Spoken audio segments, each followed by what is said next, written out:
Netherville without its wizards was wiped from the face of history. The Irland elves alone withstood the onslaught, and with the aid of the twins of Turlang and other unnamed allies, were able to stave off the final days of the land for yet a few centuries more. In the east, Ireland built a fortress of Ascalon and turned it over to the refugees of Netherville as Nessersi follows built the town of Kars in the high forest. The fleeing Nesserisi founded Lorc and Loudwater. Others wandered the mountains, hills and moors north and west of the high forest, becoming ancestors of the Uthgard. Uthgard? The Lord of the Rings? Hello? And founders of Silvery Moon, Everlund and Sundabar. Interesting. Kinda. History North. The spread of humankind. Okay, that's not so much. The adaptable humans made use of magic they could seize or learn from the broad peoples to defeat all enemies, breaking, for a time, the power of giants and orcs. Waterdeep was founded. The last of the pure-blood elves died out, a result of continued marriages with humans. In the far west, men also dwelt, wise, clever primitives, called the Ice Hunters. They lived simple lives on the coast since time beyond reckoning, countless generations before Netherville's first founders set foot on the narrow sea's western shore. Yet this peaceful folk fell prey to another invasion from the south. Crude longships that carried a tall, fair-haired, warlike race who displaced the ice hunters from their ancestral lands. This race, known as the Norsemen, spread farms and villages along the coast from the banks of the winding water to the gorges of Mira.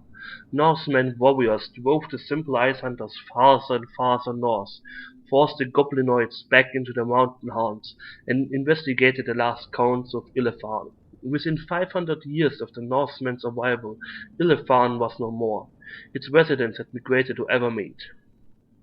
From the coast, Norsemen sailed westward, claiming and establishing colonies on the major western islands of Ryasim and Gundarlun, eventually spreading to all the islands in the Northern Sea. Others migrated northward past the spine of the world and became the truly savage barbarians of Icewind Dale.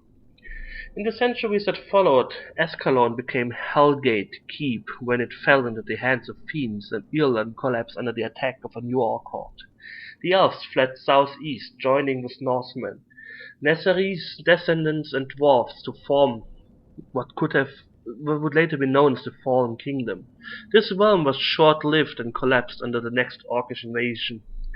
Though in dying, it dealt the goblin races a blow from which they have yet to recover.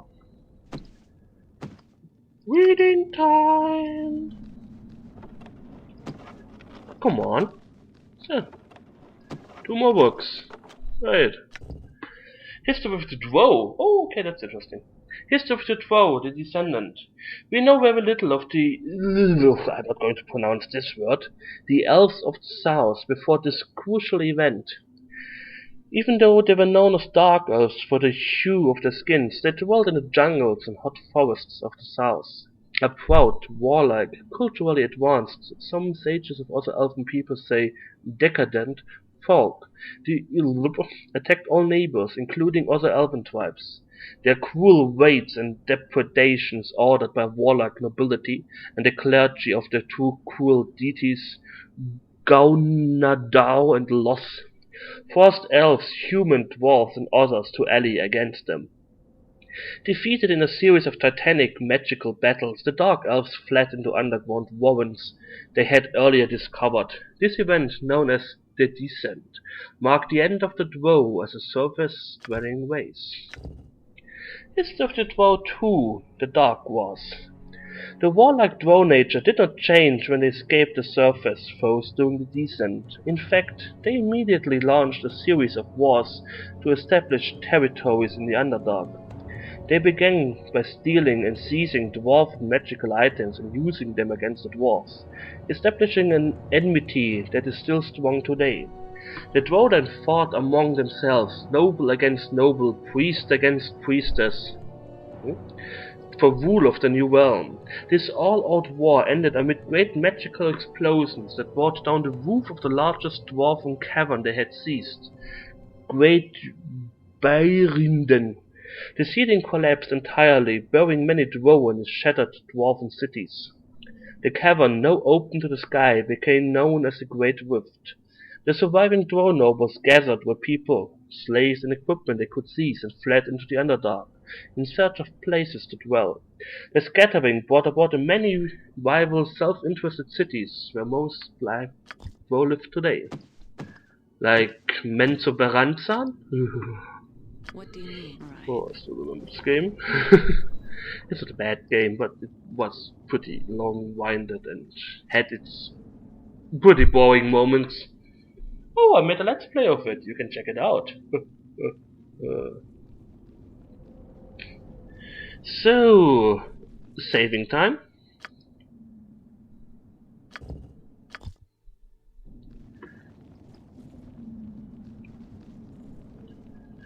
So, well, this time I fight only one of these, so this is viewable. Drake just shot his face off. No mercy for the weak. That's what he says, and then just shoots them dead. Okay, I heal 11 points of damage, and they do 10 points of damage per hit. That's kinda unfair. We need to disrupt their spells and kill him before he can do any harm. Like paralyzing half my party. Why do they resist so much damage? I don't get that.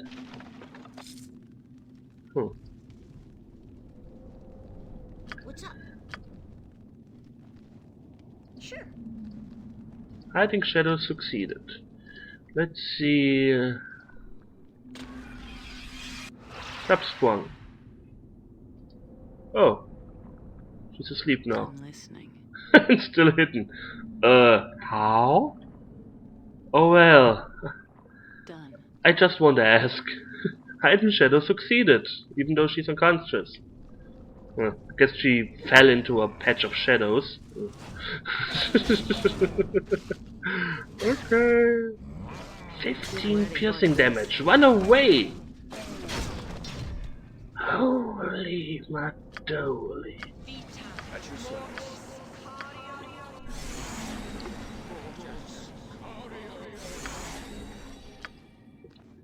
I should rest before going down.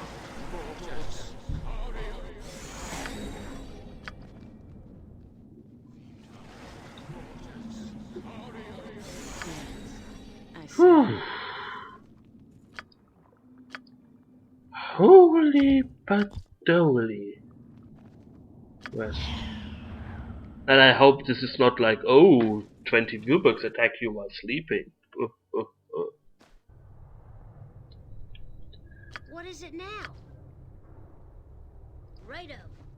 Whenever you feel like hiding.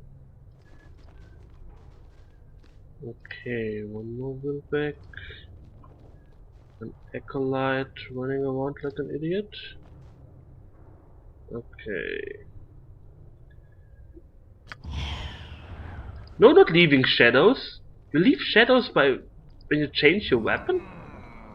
I'm here.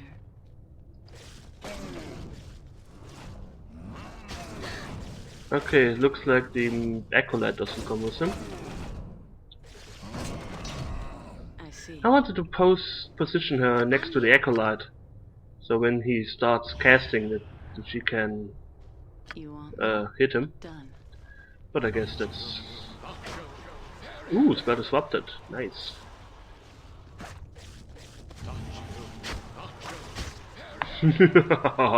No spells for you.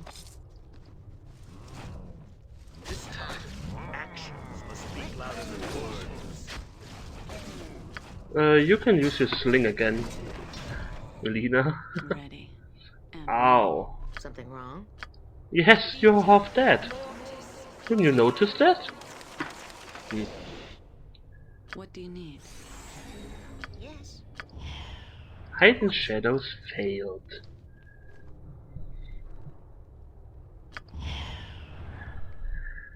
Hide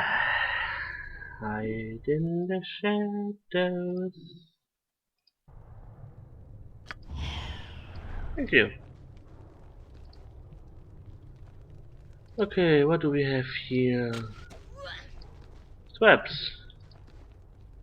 Save versus spell. Oh, at least something. Let's look for traps.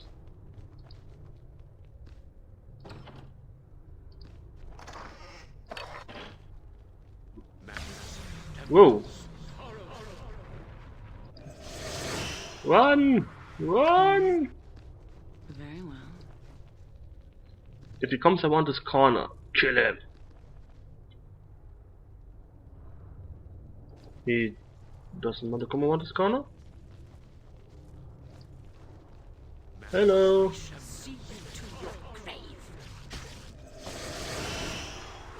Yes, this perma magic. Waste your time doing that. It's okay, that's cool.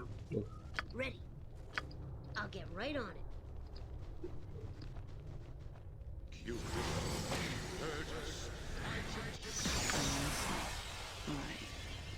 Ah, he's calling rainbow colors or skin telling colors. Whatever his faces. Don't let him heal. Thank you. Priests are some pretty deadly enemies. I'm listening. They can really fuck you up. I'll take care of it. Okay, let's see what we have. Ooh, a short sword. Short sword of lesser phasing. The short sword is the first type of sword to come into existence. In the simplest of terms, a short sword can be considered a dagger with a blade so long that it can no longer be called a dagger. The term short sword does not exist in sword classifications. However, it has come to be used to describe a double-edged blade about 2 feet in length. The sword tip is usually pointed, ideal for thrusting. Inscriptions of power can be seen etched on the surface of the blade. 1d6 plus 1, 1d2 cold. Damage type piercing. 10% chance of target being phased. That's not bad. That's something for my little longsword. You're proficient with daggers. Still with daggers. Oh well. Okay, I guess that's it for now. Save. End of part. Yes, we will explore this temple the next time. It to be a pretty huge place. And a very, very hard fight, but still. Anyways, I thank you for watching. I hope you enjoyed it. And we will see each other soon. So take care and goodbye.